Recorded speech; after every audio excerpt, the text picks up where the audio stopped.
Ready है?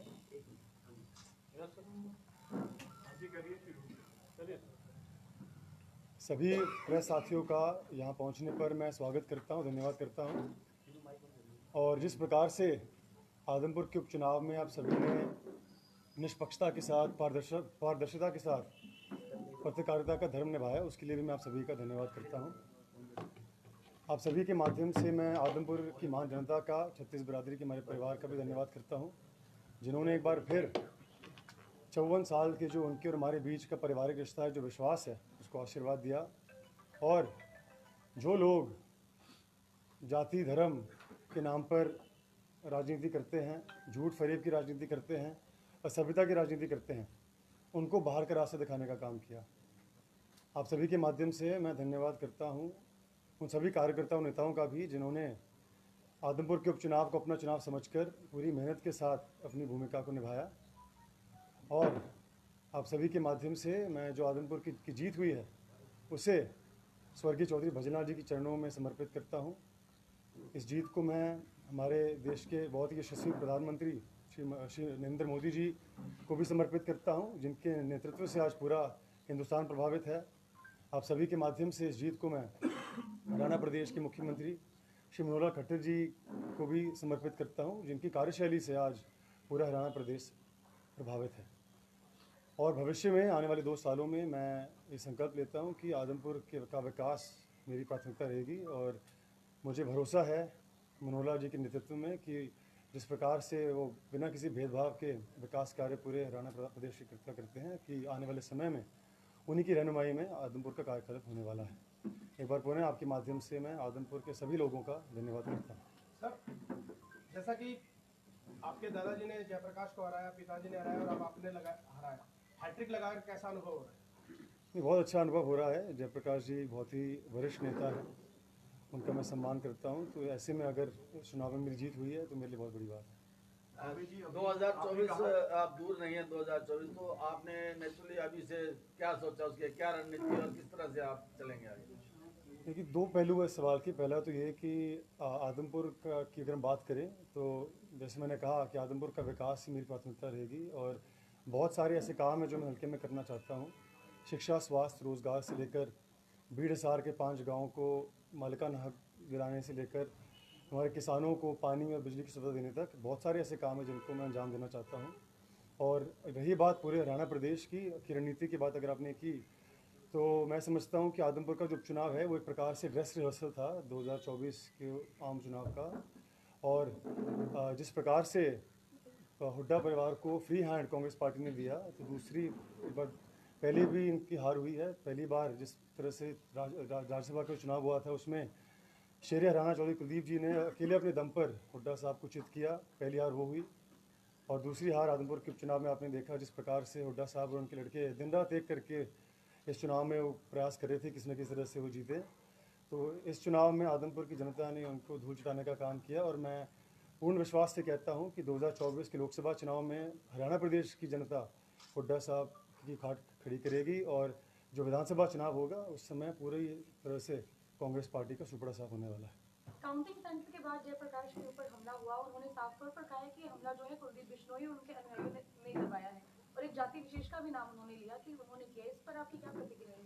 आदमपुर की जनता सभ्य है और चौधरी भजनलाल परिवार के समर्थक बहुत ही शांतिप्रिय लोग हैं।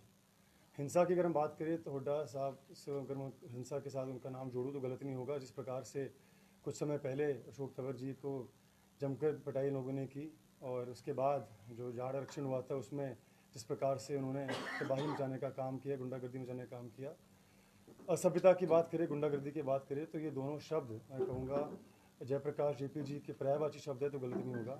जिस प्रकार से जब जोटाला साहब के कार्यकाल में ग्रीन ब्रिगेड का सरदार होने के नाते इन्होंने पूरे हरियाणा प्रदेश में आतंक मचाने का काम किया, और उसके बाद समय समय पर जिस प्रकार से अभद्र भाषा का वो प्रयोग करते हैं, तो मैं समझता हूँ कि इन शब्दों की जो तुलना है वो इन लोगों के साथ होती है। लेकिन फिर भी भारतीय जनता पार्टी न्याय में भरोसा रखती है, और जो भी हादसा हुआ है उसकी हम जांच करेंगे, उसका संज्ञान लेंगे और न्याय जरूर होगा। खैरमपुर में जो धरना प्रदर्शन चल रहा है बच्चों का, उसको लेकर आप क्या कहेंगे सर? और ये भी कहना है कि 6 तारीख को उनके टेंट तक भी जला दिए गए थे। किसी किन्हीं शरारती तत्वों के द्वारा?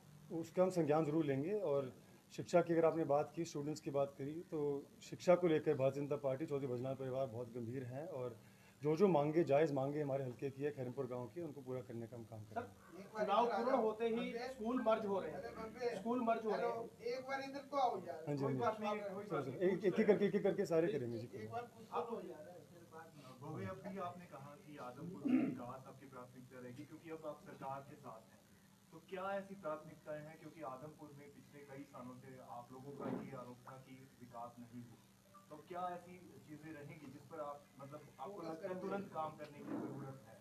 देखिए, बहुत सारी ऐसी बातें, लंबा जवाब हो जाएगा इसका, और मैं लंबी चौड़ी बातें करने पर विश्वास नहीं रखता। मैं काम बोलेगा।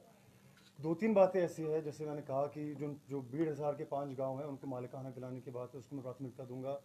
एक अच्छे स्तर का अस्पताल मैं खोलना चाहता हूँ आदमपुर हल्के में, उसको भी प्राथमिकता दूंगा। किसानों की मैंने बात की, शिक्षा की बात की, रोजगार की बात की। तो बहुत सारी ऐसे बिंदु हैं जिन पर मैं काम करना पसंद करूँगा। सर स्कूल मर्ज हो रहे हैं और अभय सिंह चौटाला ने भी परसों आरोप लगाया, पेपर में भी आया है कि चुनाव पूर्ण होते ही गठबंधन की सरकार ने स्कूल मर्ज करने शुरू कर दिए और अपने वादे के विपरीत कार्य करेंगे, जैसा कि आपने अपने प्रचार के दौरान भी कहा था कि कोई भी स्कूल बंद नहीं होगा, कोई भी स्कूल मर्ज नहीं होने देंगे। तो इस पर क्या जी कहेंगे? बिल्कुल, मैंने इस सवाल का जवाब भी आपको पहले दिया कि हम शिक्षा को लेकर बहुत गंभीर है। जो जायज़ मांगे हैं हमारे जनता की, स्टूडेंट्स की, अध्यापकों की, उनको पूरा करने का हम काम करेंगे। चौधरी भजनाल परिवार की होते हुए आदमपुर के साथ जाती नहीं होगी। चुनाव से पहले आदमपुर में टाइम नहीं देने की बातें आती थी, अब चुनाव हो चुके हैं, आप जीत गए हैं, तो क्या शेड्यूल रहेगा, आपको कितना टाइम आप देंगे? पूरा समय मैं दूंगा आदमपुर के मेरे परिवार को, और ऐसे काम करूंगा, इतने काम करूंगा कि 2024 में आगे से कोई चुनाव लड़ने की हिम्मत ना कर सके। और 24 साल का सूखा जो था वो खत्म हो गया है, मतलब बस सूखा एक तरीके से कि सत्ता में नहीं, जब सत्ता में आ गए हैं तो बिल्कुल। हाँ, सूखा कहना गलत है। आपको जैसे आपने कहा कि सत्ता से हम वंचित रहे, तो जिस प्रकार से बड़े स्तर पर काम हम करना चाहते थे, पिताजी करना चाहते, नहीं कर पाए। लेकिन अब जैसे मैंने कहा, मनोहर जी का हृदय बहुत बड़ा है, तो उनकी रहनुमाई में जो विकास कार्य अधूरे रह गए थे, जो सपने चौधरी भजनाल जी के, चौधरी कुलदीप जी के अधूरे रह गए थे, उनको पूरा करने का मैं काम करूँगा। लीग से हटके क्या काम करेंगे? आप युवा हैं, समथिंग न्यू पीपल। तो समय बताएगा, क्योंकि उस समय मैंने कहा कि मैं बड़ी बड़ी बातें ठोकने में विश्वास नहीं रखता, मेरा काम बोलता है। और 2 साल के समय में आप देखना, बड़े स्तर पर मैं काम करके आपको दिखाऊंगा। जो शिक्षा मैंने प्राप्त की, आपको मैंने बताया पहले भी, विदेश में रहकर, हिंदुस्तान में रहकर, उन सब इसका लाभ आने वाले समय में, चाहे CSR फंडिंग के थ्रू है, चाहे डी प्लान की ग्रांट के थ्रू है, चाहे विभिन्न जो परियोजनाएं होती है, उनको मैं अंजाम देने का काम करूँगा। लोग कहते हैं एक और काम अधूरा रहता है, वो पूरा नहीं करे, शादी नहीं करे। अभी काम को प्राथमिकता दूंगा मैं। अच्छा, फिर तो ज़्यादा देर हो जाएगी। मंत्री पद को लेकर क्या उम्मीद है? उस तरफ मेरा ध्यान नहीं जाता बिल्कुल भी। चौधरी भजनाल परिवार भारतीय जनता पार्टी में सिर्फ एक शर्त को लेकर शामिल हुआ था कि आदमपुर के विकास होना चाहिए, और उसी बात पर मैं कायम हूँ। इसके अलावा भारतीय जनता पार्टी और उसका नेतृत्व अगर मुझे कोई जिम्मेदारी देता है, तो मैं उसको पूरी ईमानदारी से सर निभाऊंगा। उपचुनाव पूर्ण होते ही जयप्रकाश फिर दोबारा एक्टिव हो गए हैं, और क्या आप पर उतना उनकी कार्यशैली को लेकर आप पर प्रेशर रहेगा कि काम ज्यादा करें, परफॉर्मेंस ज्यादा दें? नहीं, प्रेशर कोई नहीं है, और मैं तो अच्छी बात है। मैं तो चाहता हूँ कि आदमपुर के काम हो, और पिछले चुनाव के बाद तो 13 साल के बाद जयप्रकाश जी को आदमपुर की याद आई। इस बार अगर हल्के में आ रहे हैं, तो उनका स्वागत है। जैसे स्पोर्ट्स को लेके आप युवा हैं और आदमपुर के गांव की अगर बात हुआ, एक स्टेडियम बना हुआ है, वहाँ पे अभी भी 3-3, 4-4 फुट पानी है, उसको लेके किस तरह का आपका होगा योगदान आगे? खेल से मैं बचपन से जुड़ा हुआ रहा हूँ। मेरा छोटा भाई प्रोफेशनली क्रिकेट खेलता है, मैं खुद स्टेट लेवल क्रिकेट खेल चुका हूँ। एथलेटिक्स में, स्विमिंग में मैंने स्टेट लेवल पर मैंने खेला हुआ है। तो खेल से जुड़ी जो समस्या है, उनको मैं बहुत ही नज़दीकी से समझता हूँ।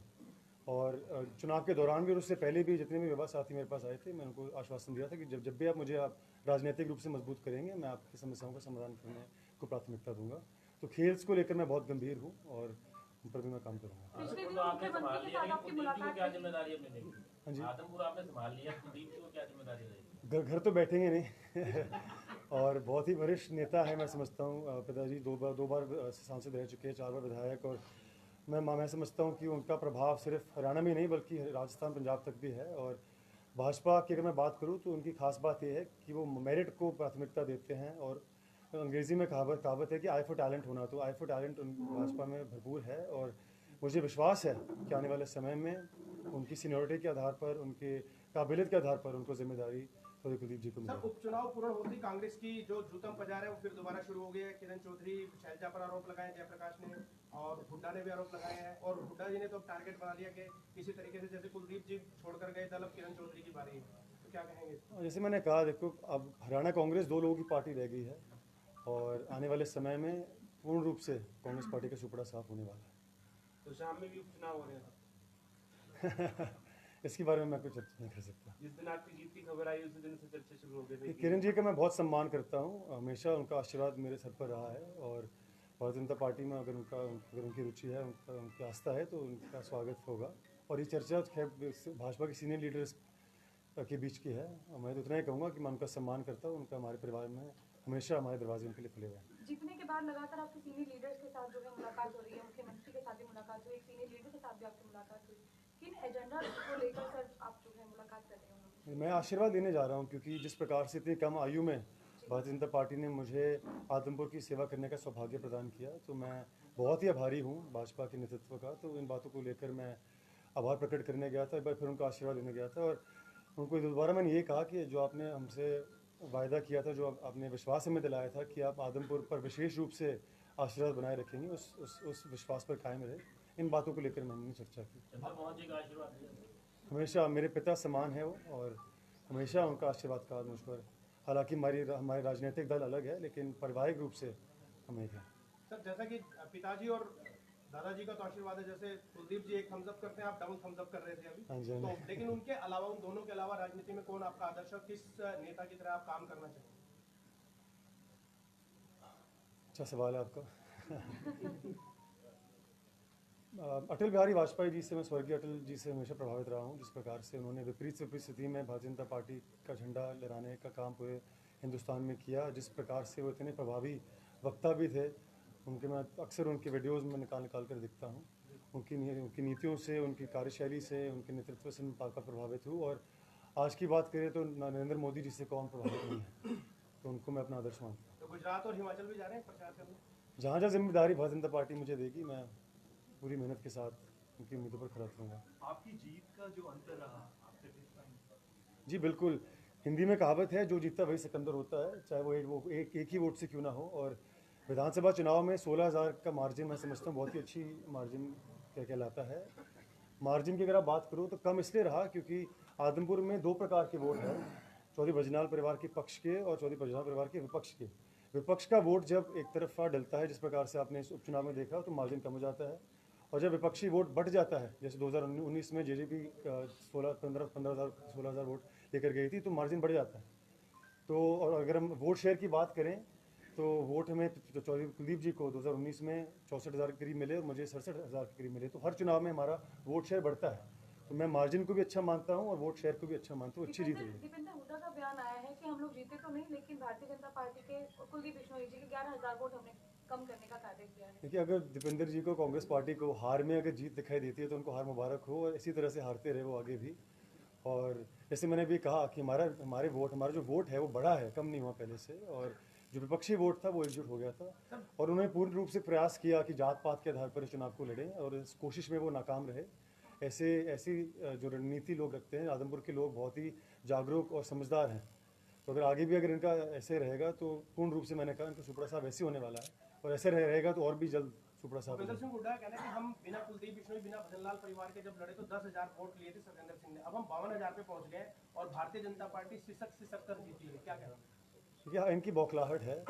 जैसे मैंने कहा, जो लोग इस प्रकार की टिप्पणियां कर रहे हैं, उनको ना तो गणित का ज्ञान है, ना ही राजनीति की समझ है। मैंने आपको भी कहा, जो आदमपुर की विशेषता यही है, 2 प्रकार के वोट है, और ये पार्टी विशेष को लोग नहीं देखते, व्यक्ति विशेष को देखते।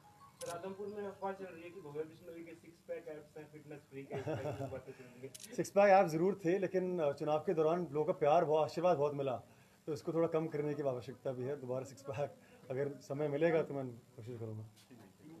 ठीक है जी, बहुत